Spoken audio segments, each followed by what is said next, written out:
Hi everyone, কী অবস্থা সবার? তো আমরা হুট করেই গতকাল রাতে চলে গিয়েছি এলাম মাওয়া মাওয়া ফেরিঘাটে ইলিশ মাছের স্বাদ নিতে। তো আমরা হঠাৎ করেই এক জায়গায় বসে আড্ডা মারতেছি, এর মধ্যে কথা হলো যে আমরা চলেন মাওয়া যাই। তো সানি মামু এক কথাতেই রাজি হয়ে গেল, সাথে সাথে আমি, সানি মামু আর ইসমাইল ভাই এবং আমাদের পাপন সাহা, আমরা চারজন গাড়ি নিয়ে রওনা হয়ে গেলাম রাতে 12:30টার দিকে। তো আমরা গাজীপুর থেকে রওনা হয়ে ঢাকা ঘুরে, ঢাকা কালকে যেহেতু ঢাকা বিশ্ববিদ্যালয়ের নির্বাচনের জন্য কিছু রাস্তা বন্ধ করে দিয়েছে, তার জন্য ঢাকা একটু জ্যামে পড়ি আমরা।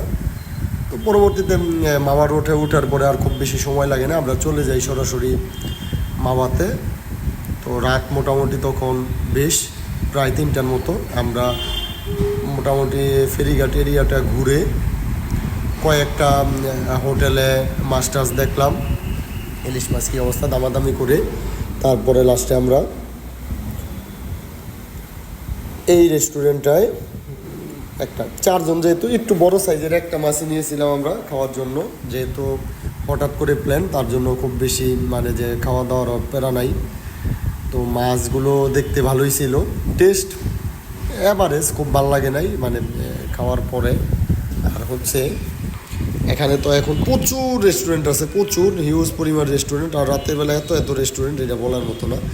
তো এই যে একটা ব্যাপার, এটা এই মাছগুলো আর সাথে কি বলে, প্রতিটা বেগুন ভাজা কিন্তু 30 টাকা করে নেয়, এটা আপনারা অনেকেই জানেন। মামাতে এটা একদম রেট করাই আছে যে 30 টাকাই নিতে হবে, এর কম নেয় না, বেশিও হয়তো নেয় না অনেক জায়গায়। তো আমরা একটা মাছের সাথে আর চারজন, যেহেতু 4-5টা বেগুন ভাজা নেই।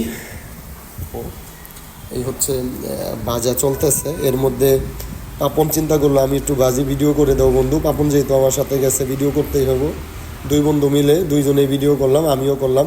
তবে এই বাঁচতে গিয়ে একটা বিষয় উপলব্ধি করলাম, আসলে এই কাজটা খুব সহজ না, এটা মানে আসলে সবার কাজ না। আমি কোনোভাবেই মাছ উল্টাইতে পারতেছি না, তার মধ্যে আবার এই কি বলে তেল থেকে যে ধোয়া যাচ্ছে, এইটা খুবই আমারে অস্বস্তিকর অবস্থা। এই যে ফাইনালি আমাদের যখন মাছগুলো ভাজা হয়ে যায়, রেডি হয়ে যায়, পরের অবস্থা।